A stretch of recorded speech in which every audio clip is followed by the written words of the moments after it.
Welcome to Crushing Kayfabe. My name is Jason Garish. Thank you for tuning in. Let's see. A lot going on in Raw, but and WWE in general, I should say, as we get ready for SummerSlam, which is not this weekend, but I believe next Saturday, if I'm not mistaken. Seems like they're drawing a lot of this stuff out, though. I get that they're doing a slow burn. I think that's what Triple H's philosophy is going to be from this point forward as a booking standard in WWE. Yeah, was it September? September. Yeah, that'd be a long way. Wait, August 3rd, I believe, is SummerSlam. But hey, we had Raw in Dayton, Ohio. We had Rhea starting off the show as we kind of expected. Huge babyface pop for Rhea. Still booing Dom though, but I might be getting a little bit less. Seems like they're gonna turn him babyface. It's almost inevitable because of his association with Rhea. But then again, they can throw us a complete swerve and just have him go off with Liv. I personally don't think that's what they're going to do. I think they're doing so much of the Eddie Guerrero parallels with Eddie and Chyna. They're kind of making it look that way. Even kind of having Rhea dress kind of similar in certain situations. It's wild, but what's old is new again, and I can just envision Triple H behind the scenes going, "Hey, this worked back in the day. Nobody's gonna remember this, so it makes sense. Let's recycle some old plots that worked back in the Attitude Era." But yeah, we had Rhea issued that challenge to Liv for SummerSlam, so it looks like we're gonna get SummerSlam Rhea versus Liv, and next we had a whole thing with Drew's suspension being lifted, kind of, sorta, which we kind of find out later. Pierce invited Drew out to the ring, had tried to have him apologize, blah blah blah. No, he wouldn't and refused to. He brought officials to the ring and whatnot. So we're gonna have Drew versus CM Punk, obviously, at SummerSlam, but I guess Drew is still suspended. I don't know. We have a weird segment. We had Sheamus versus Bronson Reed with eventually Pete Dunne going out to the ring. It looks like we're going to have a feud between Sheamus and Pete Dunne. That'll be interesting. I don't know where they're going to go with that. I kind of like them teamed up like they did before with the Brawling Brutes, but it might be entertaining for a little while. I don't know if they're going to make that match for SummerSlam. They got to escalate this quickly if they're going to. Seeing more of Zelina Vega on the mic, and I'm liking it a lot more, man. She is, she's pretty witty. She's pretty quick with a lot of her stuff. Liking her on the mic. I'm liking her on the mic more than I like her in the ring, and she's quite capable in the ring. So, I'm hoping they elevate her. I really am. The division for women is kind of weak right now, so I think they need to bolster it, and I think some people need to step up, and that includes, I think, hopefully they'll elevate Chelsea Green to that next level, too, which would be cool. There's been a lot of talk of doing like a mid-level Intercontinental / USA title, US title kind of thing for the women. I think that'd be a good thing. I really do. I think it's going to help elevate some of the women, but I think they also need to sign a couple more baby faces. Willow Nightingale, please. Hopefully, they've had some good signings, so hopefully they continue with what they're doing. They seem to be putting a jet packet on them directly to the main roster, but yeah, we had Sonya Deville beating Zelina Vega even after that. Trying to elevate this whole new faction with Deville, Shayna, and Zoe, which looks like they're going to do. I kind of like this faction a little bit more. I like Zoe. I hope they do something with her. And of course, we're having more segments with Priest where they're bringing him over to a babyface. I hope this works. He was a little bit better on the mic this week. He had him being Braun Strowman. We now have Xavier Woods team up with the Alpha Academy group. Starting to like getting back to Zoe, Shannon, and Deville stable. I'm starting to like them a lot more. Getting back to what was discussed before, now we have Drew being called out to the ring. We're having, like I said, Drew won't apologize, yada yada, but it looks like we're going to have Punk and Drew at SummerSlam. So, leading us up to a great vignette, a heartbreaking vignette with Eric Rowan. Emotional vignette. This is probably the best I've ever seen from Eric Rowan. I'm so on the fence with Rowan because I like the guy. He seems like a legitimate great guy, intelligent guy. Once again, great vignette, great promo with him on the quote-unquote VHS tape. I never liked his in-ring work. I always thought that Brody was the one who carried that team.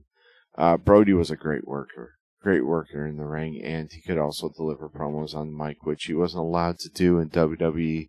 So he kind of shined when he went to AEW and whatnot. Rowan, I don't know if he has it in him. Maybe this will kind of light a fire underneath him. Maybe he doesn't really have to be that great in the ring. He can kind of be the enforcer of this group, the big guy who beats up other big guys or beats on people, and is the intimidating enforcer of the group, the big guy. Let's see how this goes. He doesn't have to speak. He doesn't have to. He just has to be big. So, let's not reveal his flaws kind of in the ring, whatnot. Please. Because I know some podcasters have an interesting comment, which their viewpoint is that Rowan might be the breakout of this. I think that Gallows is gonna be the breakout dude on the mic and in the ring. But time will tell. If Rowan can prove himself, great. Nothing would make me happier. Prove me wrong, please. Because like I said, I really like this guy, and the more they show the real Eric Rowan, the more they're gonna get the fans behind them,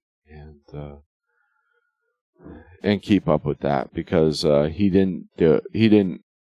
He missed the mark before, and hopefully they can nail it with him this time.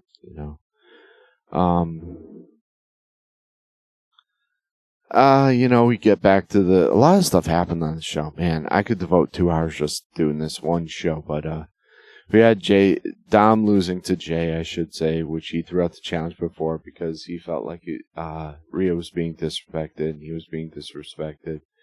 Rhea had been, up until this point, kind of, what's the word I'm looking for? Kind of giving Dom the cold shoulder, and then, Rhea says that she's nobody's and that Dom is hers, kind of thing, which I liked. I liked that. That was cool. I liked that. We had Chad coming out to the ring, Chad Gable, and calling out Bo Dallas. Bo comes out. I don't think he came out to any of his music, whatnot. Came out in street clothes, not as Uncle Howdy. I didn't call him Captain Howdy. Didn't, came out. He is looking more and more like Bray. It kind of freaks me out. It's kind of chilling. Let's hope he has as much offer as his brother did. And his brother had some swings and misses too. So let's not forget that. I think Bo's a charismatic dude. Personally, I think he's better in the ring than Bray was, but Bray had that incredible creative genius mind of his. But we'll see where this goes. Hopefully Bo will pull it all together with the creative minds at WWE and pull this off. I'm still kind of got the verdict out. I'm liking what they're doing with this because they're humanizing this faction more and taking away kind of the supernatural element. I like it. But Bo comes out to the ring. Got one of my neighbors does this every time. This time of day, honking their horn. Sorry about that. Hopefully that didn't come out in the mic. Comes out to the ring, gets a beat down from Chad, the Creed brothers. Like this little flashback to Bray, a little nod to Bray. Bo is laughing in the ring after the beatdown. Well, I like it. I like the visual. I like everything. The lights drop out. Everybody's doing the fireflies. Awesome. People are still into this. Wyatt Six comes out the ring. Creed brothers and Chad kind of quietly step back and leave the ring. Should they had the Wyatt Six have a beatdown of the Creed and Creed brothers and Chad? Probably in retrospect, looking at that, yeah, they probably could have done that. That probably would have made things a little bit better, but hindsight's 2020. We're gonna have Punk return next week. We have the Sammy vs. Dragunov match gets broken up by Braun Breaker. Good end to the show. Some chaos. Braun's been elevated. I like what they're doing with Braun. I hope they stay the course with his character. He's been, I think he's been hitting a home run each time. Good job from him. Let's see. Wednesday night we had AEW Dynamite, Little Rock, Arkansas. 250th episode of Dynamite. I probably wouldn't even talked about this if it wasn't for that. But we have the MJF and Ospreay to start the thing, the program off. Why? I hate AEW's booking. I hate it. Why did you hotshot this match to pop ratings? Because you're going to watch the ratings just decline drastically after this. It's stupid. It's dumb booking. Stop it, Tony Khan. Stop it. Jeez.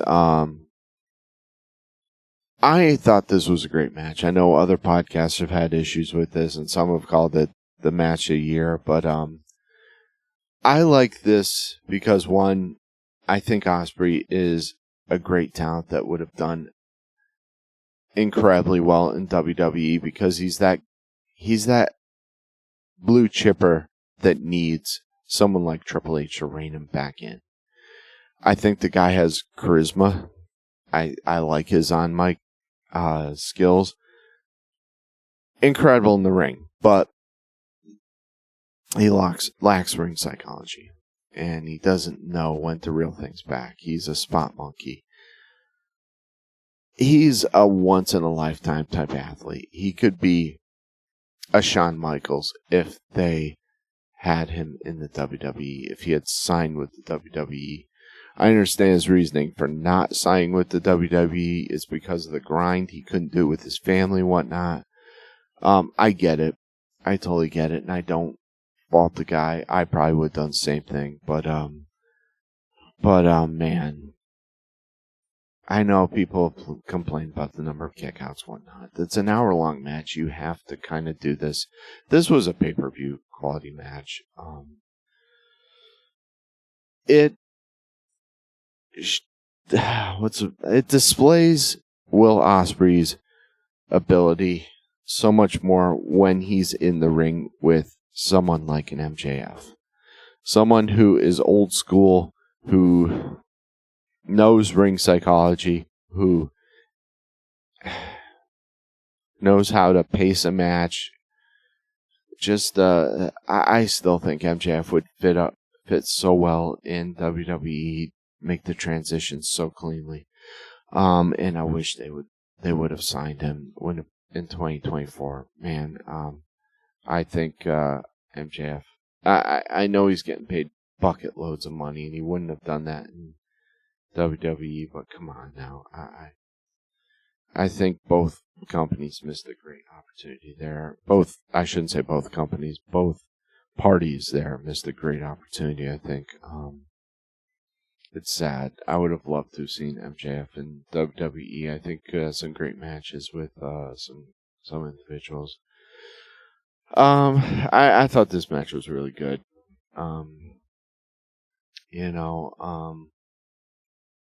Once again, it belonged in the main event. Stupid booking. And it's such a contrast when Ospreay is in there with an MJF because it showcases Ospreay that much more. It gives so much more dynamics to his wrestling style.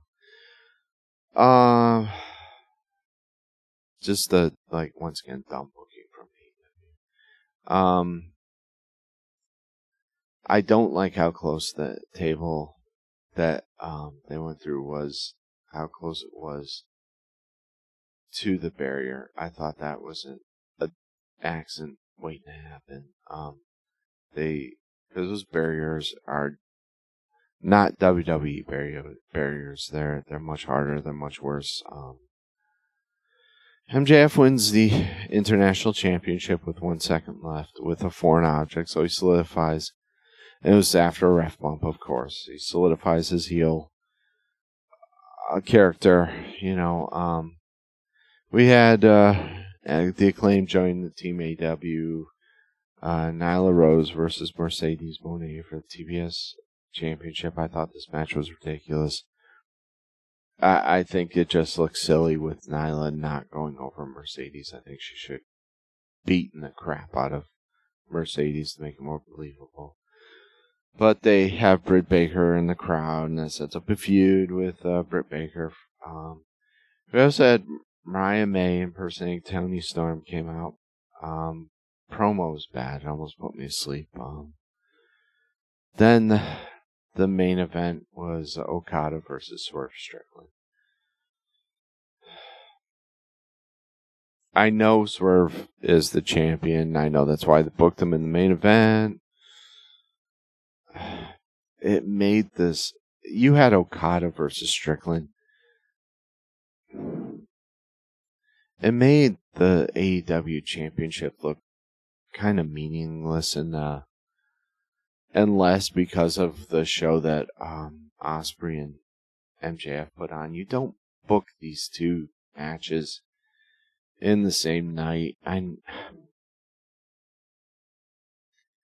Bad booking, because it made the AEW championship look less of a title. Sorry, brings us to SmackDown. We had Cody Rhodes open the show. It's interrupted by A-Town Down. We got promotion for Legends Mark Henry. Is this a precursor to Mark Henry rejoining WWE? I kind of hope so. Andrade versus Carmelo Hayes. Andrade beats Carmelo. There were some spots in this that I like both these guys. I think they're both great. There were some spots in this that were so choreographed that it made it look bad. This match should have been better than it was. It had some good things that happened in this match, but the spots where Andrade was waiting like a full second to 2 seconds where Carmelo needed to set up destroyed the match in that sense because it ruined my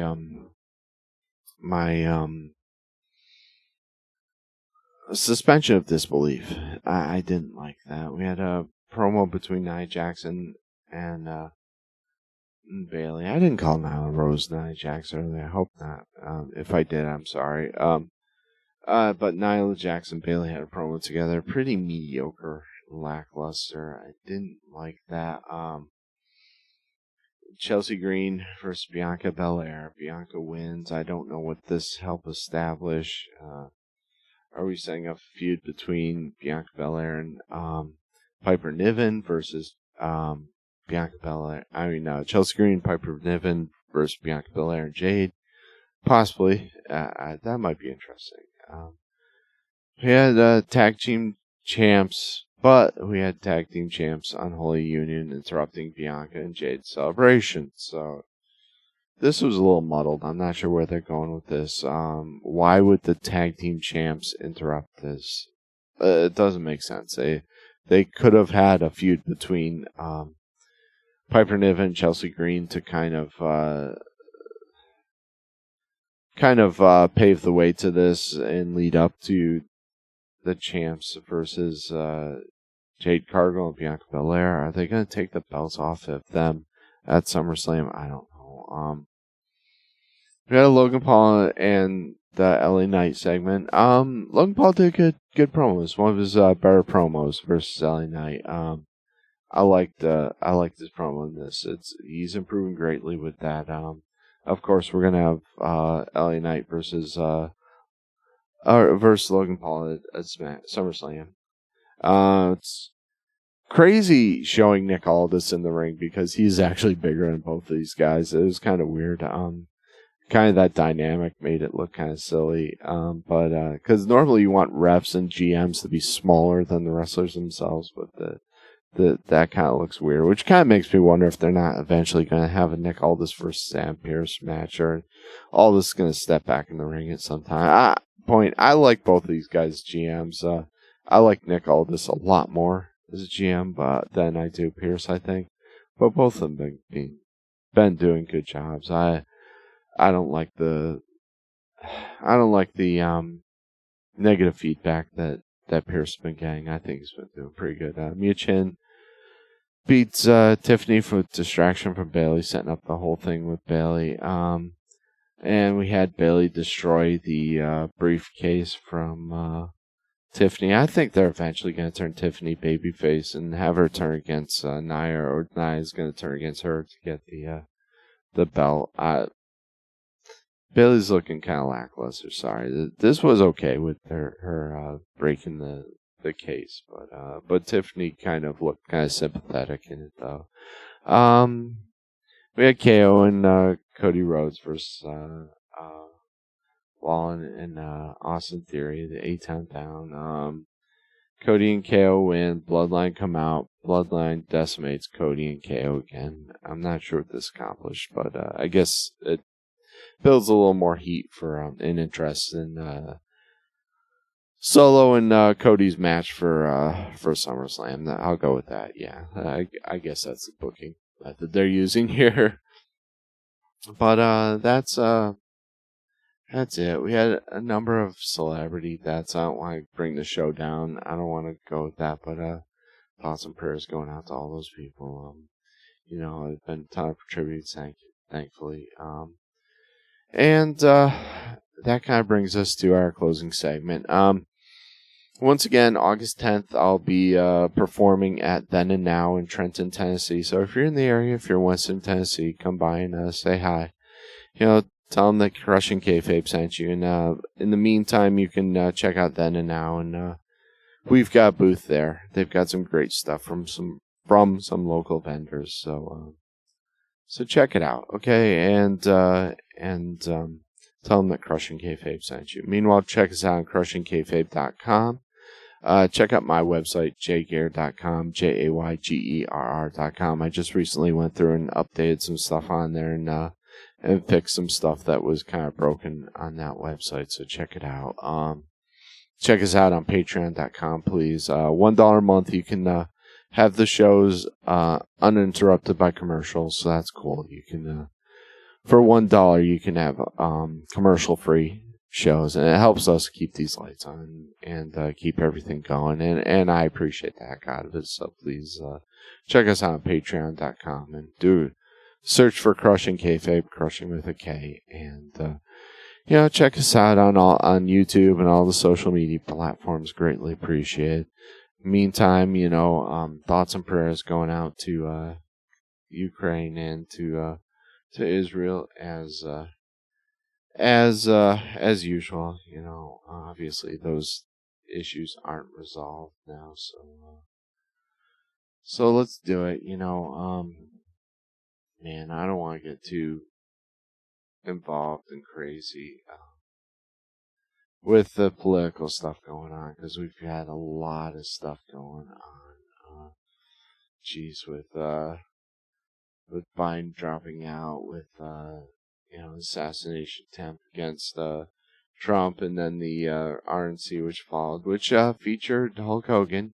Hulk Hogan doing one of his classic promos, as always. So that was entertaining to watch, to say the least. With Kamala now seemingly getting the bid for the Democratic presidential candidate. Trump is still leading her in the polls, but we'll see how this turns out. I didn't know how this legally would work out because they've already had their primaries. The Democratic Party did, and Biden was selected. So, are there any legal issues with that occurring, or can a candidate drop out and have their party assign a new candidate? That maybe I'm just reading way too much into it, but I think that would kind of go against the members of the party and how voters would feel about that. But I'm not a political expert by any means, but it kind of I know if I had voted in the primaries, it would upset me. But let's keep things civil, I should say, people, and decide things with our votes. And once again, it's the ballot, not the bullet. All right, let's keep things the way that America was intended, a republic with people representing us through our votes, and the way that America was intended. So I'm hoping though we have a debate, please. Hoping we have another debate, please, because I would love this. I think that'd be highly entertaining seeing Harris versus Trump in a debate situation. That would be wild. Please, someone, whoever's listening, make it happen. All right. Thank you once again for tuning in, and everyone be safe out there, and God bless. Thank you.